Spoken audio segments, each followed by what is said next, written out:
مرد اور عورت کی نماز میں فرق ہے تمہارے نزدیک؟ پہلے مجھے خود یہ بتاؤ کہ مرد اور عورت میں کوئی فرق ہے؟ عورت کو بچہ پیدا ہوتا ہے تمہیں بھی ہوتا ہے، عورت کو حیض آتا ہے تمہیں بھی آتا ہے، پھر فرق تو خود بخود ہو گیا، وہ تو ہر چیز میں فرق۔ عورت مرد امام بن سکتا ہے، عورت امام بن سکتی ہے، مرد مؤذن بن سکتا ہے، عورت مؤذن بن سکتی ہے۔ اللہ کے بندے خدا کا خوف کرو۔ احناف کے نزدیک یہ ہے کہ عورت دونوں ٹانگیں ایک طرف سے نکال کے زمین کے ساتھ چمٹ کے سجدہ کرے، اور بعض ائمہ فرماتے ہیں کہ مرد کی طرح سجدہ کرے۔ بس کوئی جھگڑے کی بات ہی نہیں، جتنا پردہ ہوگا عورت کے لیے اتنا زیادہ ثواب ہوگا۔ اگر وہ مردوں کی طرح سجدہ کرتی ہے تب بھی جائز ہے۔ ایک کویشچن یہ کیا کہ عورت اور مرد کی نماز میں کوئی فرق ہوتا ہے کہ نہیں؟ تو چند فرق ہوتے ہیں فقہ حنفی کی روشنی میں عرض کر رہا ہوں کہ پہلا فرق تو ہے تکبیر لگانے کا، کہ مرد جو ہے وہ کانوں تک ہاتھ اٹھاتا ہے، عورت جو ہے وہ سینے تک ہاتھ اٹھائے گی، بس زیادہ سینے تک ہاتھ اٹھائے اور پھر سینے کے نیچے اپنے ہاتھ کو باندھ لے۔ بعض نے سینے کے اوپر کہا ہے لیکن بہتر ہے تھوڑا سا سینے کے نیچے اس طرح ہاتھ باندھ لے عورت، کیونکہ عورت کو سمٹ کے فقہ حنفی کی روشنی میں سمٹ کے نماز ادا کرنی چاہیے۔ رکوع میں فرق یہ ہوتا ہے کہ مرد خود پھیل کے رکوع کرے گا اور سختی کے ساتھ کرے گا، یعنی اس کی ٹانگیں بالکل سیدھی ہونی چاہیے، ہاتھ میں بینڈ نہ ہو، بالکل سیدھے ہاتھ ہونے چاہیے، انگلیاں بہت زیادہ کھلی ہونی چاہیے اور پھیل کے سر کرے وہ، یعنی بہت پاؤں نہیں پھیلائے گا لیکن اچھی طرح اکڑ کر۔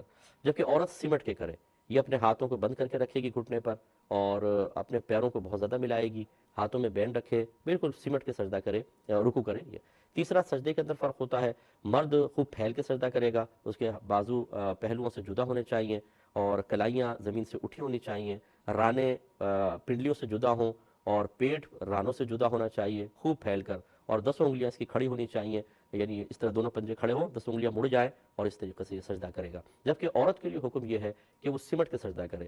مصنف ابن ابی شیبہ کی روایات موجود ہیں اور بہت ہی کم راوی درمیان میں ہیں، کئی صحابہ کرام سے منقول ہے کہ عورتوں کو پھیل کے سجدہ کرتے ہوئے دیکھا تو آواز لگائی۔ حضرت علی رضی اللہ تعالیٰ عنہ سے بھی منقول ہے کہ آپ نے فرمایا سمٹ کے سجدہ کرو۔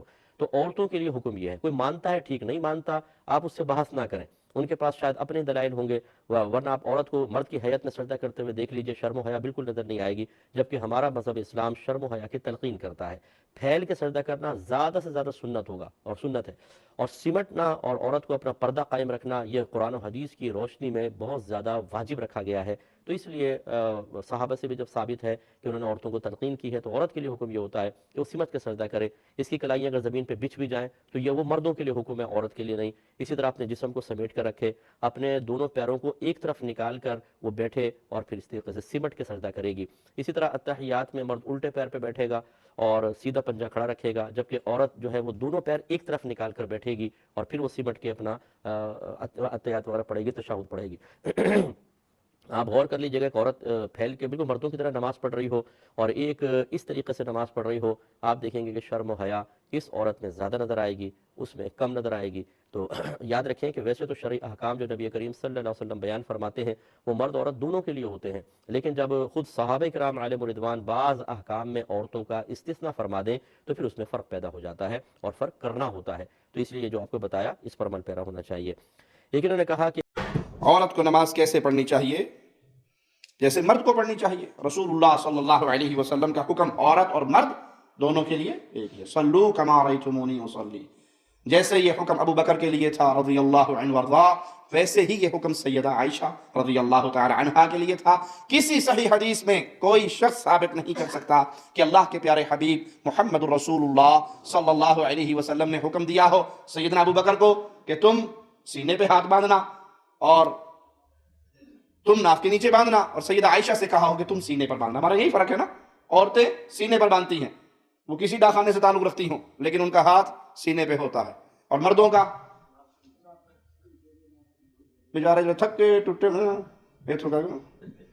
ایسے ہی باندھنا، وہاں سے نہیں چلتا کہ میں کھول کے کھڑے ہو جاؤں، تو وہ بیچارہ یہاں باندھتا۔ کسی صحیح حدیث میں یہ فرق دنیا کا کوئی شخص نہیں پیش کر سکتا کہ آپ نے ابو بکر کو حکم دیا ہو تو یہاں باندھنا اور عائشہ کو حکم دیا ہو تو یہاں باندھنا، بلکہ آپ کا حکم ہے صلو کما رأیتمونی اصلی، جیسے نماز میں نے تمہیں پڑھ کر دکھائی نماز کو ویسے ہی ادا کرنا۔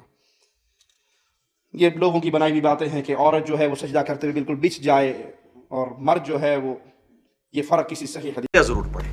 اچھا علی بھائی آپ کسی موقف پہ پہنچے مرد اور عورت کی نماز میں جو فرق آپ کہہ رہے تھے ابھی میں فائنلی کوئی بات نہیں کر رہا. میں نے ابھی اس کے اوپر مطلب ابھی تک تو میرا موقف غامدی صاحب کے ساتھ ہے کہ کوئی فرق نہیں ہے. اس کی وجہ یہ ہے کہ بخاری، مسلم، ابو داؤد، ترمذی، نسائی، ابن ماجہ میں عورتوں کے مسائل کے علیحدہ چیپٹرز بنے ہوئے ہیں، لیکن نماز کے مسئلے میں آپ کو کوئی اس طرح کی علیحدہ بائیفرکیشن نظر نہیں آتی. جو روایتیں لے کے آتے ہیں سنن کبریٰ البیہقی سے یا مصنف ابن ابی شیبہ سے لے کے آتے ہیں، وہ روایتیں بھی بڑی کمزور ہیں. لیکن مولانا ساق صاحب کا موقف اپنی جگہ مضبوط تھا. وہ کہتے ہیں عملی تواتر اس کو سپورٹ کر رہا ہے کہ شیعہ کے ہاں روایتیں ایسی ملتی ہیں، شیعہ بھی عورت مرد کی نماز کا فرق کرتے ہیں اور اہل سنت میں بھی کرتے ہیں. ان کا موقف یہ ہے کہ امام ابن تیمیہ نے یعنی یہ پہلی دفعہ مسئلہ اٹھایا ہے، حالانکہ ایسا نہیں ہے. امام بخاری بھی اس کے قائل لگتے ہیں. نہیں وہ جو دلیل لے کے آئے وہ تو الٹی خلاف ہی جا رہی ہے. نہیں خلاف نہیں جا رہی ہے، وہ آپ نے غلط سمجھی ہے. وہ اسی طریقے سے ہے جیسے حنفیوں کو ہم کہتے ہیں کہ امام حنیفہ نے فرمایا میری کوئی بات کتاب و سنت کے خلاف ہو اسے دیوار پہ مار دو. وہ کہتے ہیں آپ اس کو الٹا سمجھے ہیں. وہ تو انہوں نے چیلنج کیا ہے کوئی میری گال تے دیوار سے مار کے دسو. نہیں میں اب اس میں آئے آپ. جی میں بتاتا ہوں. جی میں سمجھ گیا ہوں نا، میں بتا رہا ہوں آپ کو. صحیح بخاری میں حدیث ہے نا ام دردہ کے بارے میں کہ اس میں امام بخاری نے لکھا ہے کہ وہ فقیہ خاتون تھی اور وہ مردوں کی طرح بیٹھا کرتی تھی. یہ امام بخاری نے پھکی دیا ہے کہ وہ کوئی جاہل نہیں سی حنفیو تسی آدھو نا اے فقیہ سے آبی ہے تے اے خالی سے آبی ہے. یہ ان کا طریقہ تھا نا. امام حنیفہ کی طرف منسوب ہے فقہ حنفی کی کتابوں میں کہ وہ کہتے تھے ابو ہریرہ اور انس بن مالک غیر فقیہ صحابی تھے، ہم ان کی روایتیں نہیں لیتے. عبداللہ بن مسعود کی، عبداللہ بن عمر کی لیتے ہیں، حالانکہ رفع دین علی عبداللہ بن عمر علی بھی کو نہیں منی. ٹھیک ہے، تو امام بخاری کے الفاظ کی ٹیسٹ ہی بتا رہی ہے کہ ام دردہ ایک فقیہ خاتون تھی اور نماز میں مردوں کی طرح بیٹھتی تھی. دو انہوں نے میسج دیے ہیں کہ وہ جاہل عورت نہیں تھی، صحابیہ تھی. ابو دردہ کی بیوی، ابو دردہ صحابہ صفہ میں سے، رومن امپائر میں چیف جسٹس لگایا حضرت عمر نے شام میں ان کو. ان کی بیگم کے بارے میں یہ بات آ رہی ہے کہ وہ فقیہ بھی تھی، یعنی فقاہت تھی دین میں، اور وہ مردوں کی طرح نماز میں بیٹھتی تھی. یہ امام بخاری نے بتایا کہ وہ مرد و عورت کی نماز کا فرق نہیں کرتی تھی. لیکن اس سے بات یہ بھی سمجھ میں آ رہی ہے نا، اس کا مطلب ہے کہ وہ مردوں کی طرح بیٹھتی تھی تو عورتوں کا بھی کوئی طریقہ تھا.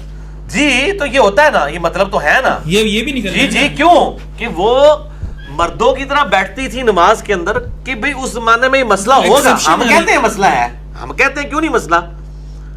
جب جز رفع الیدین میں آتا ہے کہ امام بخاری عبداللہ بن عمر کے بارے میں نقل کرتے ہیں کہ وہ کنکریاں مارتے تھے اس بندے کو جو رفع الیدین نہیں کرتا تھا، تو ظاہر اس سے نکلتا ہے کہ اس زمانے میں لوگ رفع الیدین نہیں کرتے تھے، سستی کی وجہ سے چھوڑ دیتے تھے.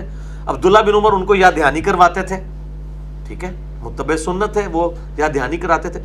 میں یہ بہت بڑا جملہ بولتا ہوں، آج کے دور میں جتنی گمراہیاں موجود ہیں نا، یہ کسی نہ کسی فارم میں صحابہ کے دور سے شروع ہوئی ہوئی ہیں. یہ رجم کی سزا کا انکار صرف غامدی صاحب نے نہیں کیا، خوارج بھی رجم کی سزا کو نہیں مانتے تھے. ٹھیک ہے، اور خوارج کم از کم تابعین تو تھے نا یار. باقی ان کی تعویل کی غلطی اپنی جگہ، لیکن وہ زمانے کے تھے نا. تو غلطیاں تو ہر زمانے سے، معتزلہ کئی معاملات میں ان کا اختلاف رہا ہے. یہ عذاب قبر کے جو منکرین والا ایشو ہے اور برزخ اور یہ فرق، یہ وہ آج کے تو نہیں ہے، شروع سے ہے. اسی لیے امام بخاری کو کتاب میں باب باندھنا پڑا، اور امام بہقی نے اثبات عذاب قبر پوری کتاب لکھی ہے. وہ اسی لیے لکھی ہے کہ لوگ انکاری تھے، وہ ہر زمانے میں ہوتے ہیں. بہرحال اس میں زیادہ جھگڑا نہیں کرنا چاہیے، لیکن جو دیکھیں کریٹیکل چیزیں آئی ہیں نا کہ آپ صلی اللہ علیہ وسلم فرمایا کہ کتے کی طرح بازو مت بچھاؤ. اب اس میں آپ نے تخصیص نہیں کی ہوئی ہے، ٹھیک ہے، مطلقاً کیا ہوا ہے. اس میں احتیاط والی نماز، یعنی میں غامدی صاحب کے موقف کو صحیح سمجھتا ہوں. اہل حدیث کے موقف کو صحیح نہیں سمجھتا. اہل حدیث کا تو موقف ہے نا. وہی تو آپ سے کہہ رہا ہوں. ہاں سر، میں اہل حدیث کا موقف اس لیے نہیں کہتا کہ اہل حدیث کے نام سے لوگ الرجی ہو جاتے ہیں، پڑھے لکھے لوگ. تو میں جب غامدی صاحب کہتا ہوں تو ان کے لیے میں کہہ رہا ہوں، ہاں اٹریکشن کے لیے. ایک آخری بات میں، مرد اور عورت کی نماز میں فرق ہے کہ مرد کے لیے وہ پردہ نہیں جو عورت کے لیے ہے. اور اگر امام بھولتے ہیں تو عورت پیچھے سے اس طرح سے ہاتھ پر ہاتھ مارے گی اور مرد پیچھے مقتدی سبحان اللہ کہے گا. اس طرح کے کچھ فرق حدیث میں آئے ہیں، لیکن مستقل طور پر جو لوگ فرق بتاتے ہیں کہ عورت کو چاہیے کہ سجدہ یا تو بیٹھ کے نماز پڑھے یا وہ ہاتھ سینے پہ باندھے. عجیب بات یہ ہے کہ سارا جھگڑا سینے پہ باندھنے کا شروع ہوتا ہے، اور عورتیں جو ہے وہ سینے پہ باندھنے کے لیے ان کو کہا جاتا ہے تو وہ کس دلیل پر ہے؟ ٹھیک ہے بھائی، ناف کے نیچے باندھنے کی تو دلیل ہے مردوں کے لیے، وہ ضعیف ہے، لیکن ہے عورتوں کے لیے کہاں دلیل ہے کہ وہ سینے پہ باندھے؟ کہاں سے آیا؟ تو اس کے جواب میں کہا جاتا ہے کہ بھائی عورتوں کے لیے پردہ ہے اس لیے وہ سینے پہ ہاتھ باندھیں گے. تو عورتوں کے لیے پردہ ہے کہ اس سے کیا تعلق ہے؟ پھر رکوع میں کیوں نہیں ہے؟ رکوع میں پردہ نہیں ہے، سجدے میں پردہ نہیں ہے، اتحیات میں پردہ نہیں ہے، تو ہر حال میں سینے پہ ہاتھ باندھنا چاہیے. کہ نماز کے صرف قیام میں عورتوں کے لیے پردہ ہے، باقی حالتوں میں بے پردہ ہو سکتی ہیں؟ تو اس کی کوئی دلیل نہیں ہے. اس طرح کی اوٹ پٹانگ دلیلیں دے کر لوگ کسی مسئلے کو ثابت کرتے ہیں. غور ان کو کرنا چاہیے بولنے سے پہلے, کیونکہ اللہ کے نبی صلی اللہ علیہ وسلم فرماتے ہیں من کان یؤمن باللہ والیوم الآخر فلیقل خیرا او لیصمت. جو آدمی اللہ اور آخرت کے دن پر ایمان رکھتا ہے وہ بولے تو بھلی بات بولے, ورنہ چپ رہے. چپ رہنا بھی نعمت ہے, اس لیے کہ چپ رہنے سے آدمی کی جہالت سامنے نہیں آتی ہے. اب اس پر ایک تازہ ہی میں نے ایک آدمی دین کا رسالہ بھی پڑھا ہے, حدیث عالم میں بڑے مشہور ہیں, انہوں نے لکھا کہ یہ الگ طریقہ کوئی نہیں, مردوں کی طرح یہ سجدے کریں گی, اسی طرح یہ بیٹھیں گی, سب کو لکھا ثبوت دیے. اور کہا کہ اگر 4 امام بھی یہ کہتے ہیں تو ہم ان کی بات نہیں مانتے, کوئی حدیث نہیں ہے. 4 اماموں کو بھی انہوں نے جٹلا دیا. تو یہ باتیں جو ہے نا بالکل غلط ہے. یہ دین سیکھنے کا کوئی طریقہ نہیں کہ تم لفظ ڈھونڈتے رہو کتابوں میں سے کہ اس میں لکھا کہ عورت یہ کرے مرد کرے, اس طرح تو کوئی بات نہیں بنے گی. اللہ کے رسول علیہ السلام کا دین کئی طرح سے آیا, کچھ بعد میں کتابوں میں لکھا گیا 100-200 سال بعد, کچھ لکھا نہیں گیا, وہ عمل کے ذریعے آیا, لوگوں میں چل پڑا. لوگوں نے دیکھا ماں کو وضو کرتے, اس نے اپنی بیٹی کو سکھایا, چل کے تعامل. یہ کتابی علم سے وہ علم زیادہ بہتر ہے. صاف بات کہ جو امت میں رائج ہو گیا نا وہ طریقہ زیادہ وزنی ہے بنسبت کہ 200 سال بعد کوئی کہتا میں نے فلاں سے سنا فلاں سے. وہ تو ایک کہانی ہے, سچی بھی ہو سکتی جھوٹی بھی ہو سکتی, مگر چل پڑا. اور مشرق مغرب تک یہ چاروں امام شیعہ, ایک بھی مسلمان گروہ ایسا نہ رہا جو یہ کہتا کہ عورت مردوں کی طرح نماز پڑھے. یہ 400 سال بعد ابن حزم کو یاد آ گیا اور تم نے کہنا شروع کر دیا. کوئی ہے ایسا جس نے کہا کہ عورت مرد ایک طرح نماز پڑھے؟ اور جو 70 کی بات ہے کہ عورت کو حکم وہ دو جس میں پردہ رہے, بالکل چھپا رہے اس کا جسم. عقل کی بات, دین بڑا ہوا ہے کہ ان کا جسم نمایاں نہیں ہونا چاہیے, اسی لیے پردہ ہے, برقعے ہیں, ورنہ اگر دکھانا ہی ہے سب کچھ. اور تنگ لباس بھی کہا کہ نہ عورت پہنے, سب کچھ اس کو بڑا نظر نہ آئے. تو آپ ایسا سجدہ کرانا چاہتے ہیں کہ اٹھ کر کرے اور اس کے چوترا یہ سارا جو سرین ہے صاف نظر آئے. ساری امت نے کہا نہیں, پاؤں ایک طرف نکال دے, پیٹ رانوں کے ساتھ لگائے, زمین پر بچ جائے, پردہ.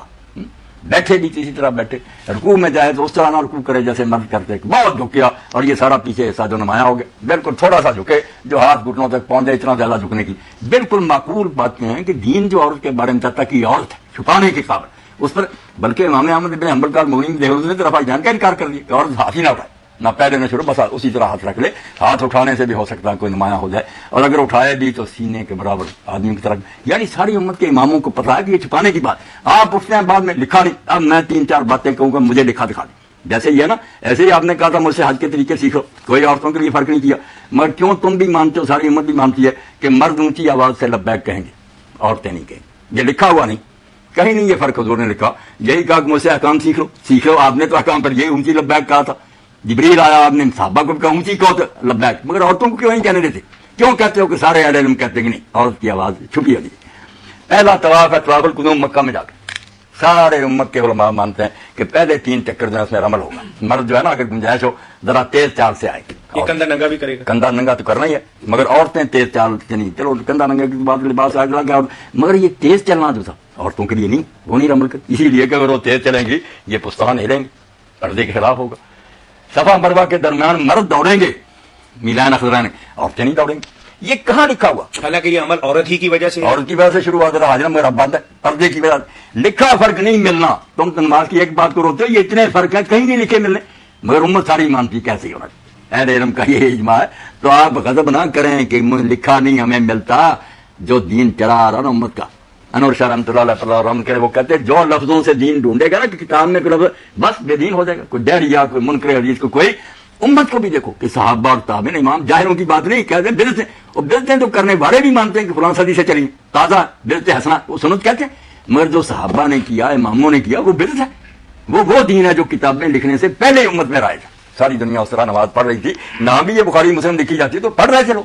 اس لیے تعامل جو ہے میں صاف کہتا ہوں سب سے بڑی دلیل ہے. حدیثیں بعد میں دیکھیں گے, امت کا تعامل دیکھیں گے. امت کے نیک اور صالحین اور امام اور ولی کیا کہتے ہیں, جاہلوں کی باتیں نہیں. اچھا مولانا, جیسے فاتحہ کے بارے میں یہ ہے کہ جہری اور سری نماز کے اندر ہم فرق کرتے ہیں کہ اگر چلیں جہری نماز ہو تو لوگ نہ بھی پڑھیں تو امام کی قرات اس کے لیے کافی ہوگی. تو کیا اگر عورتیں اپنے گھر کے اندر اور اندھیری کوٹری کے اندر نماز پڑھ رہی ہوں تو کیا مردوں کی طرح ادا کر سکتی ہیں, اور جب مسجد کے اندر یا کسی ایسی پبلک پلیس پہ جاتی ہیں تو وہی طریقہ جو آپ فرما رہے ہیں اس کے طریقے پر نماز پڑھیں, یا ایک ہی طریقے پر نماز پڑھیں؟ نہیں, گھر میں کیا, میں کہتا ہوں کہ گھر میں چونکہ جیسا کہ آپ کہتے ہیں پردے میں نہیں, ہر جگہ. جیسے دیکھیں نا کہ جو پردے کا حکم سر ڈانکے یہ سارا کوئی, وہ یہ تو نہیں کہ کرنا گھر کے اندر آپ کوئی مرد نہیں دیکھتا تو اتار دیں, نہیں. جو احکام ہے سب ایک. اب ایک روایت پیش کرتے ہیں کہ امام بخاری رحمۃ اللہ نے کہا کہ جو حضرت ابو الدرداء کی چھوٹی بیوی تھی نا, حالانکہ وہ صحابیہ بھی نہیں تھی, اس کا فعل لے لیتے ہیں کہ وہ ام الدرداء صغریٰ مردوں کی طرح بیٹھو. اب اس میں بھی آپ کے خلاف ہے, جو خاص طور پر لکھنا پڑا کہ وہ مردوں کی طرح بیٹھی. مردوں کی طرح کیا بیٹھنا کہ پاؤں ایک طرف ایک نکال دیا, دایاں کھڑا رہا, بایاں نیچے سے نکال دیا, زمین پر اپنے لگا لیے سرین. یہ مردوں کا عورتوں کے ساتھ ہی ملتا, دونوں پاؤں نہ نکالے ایک.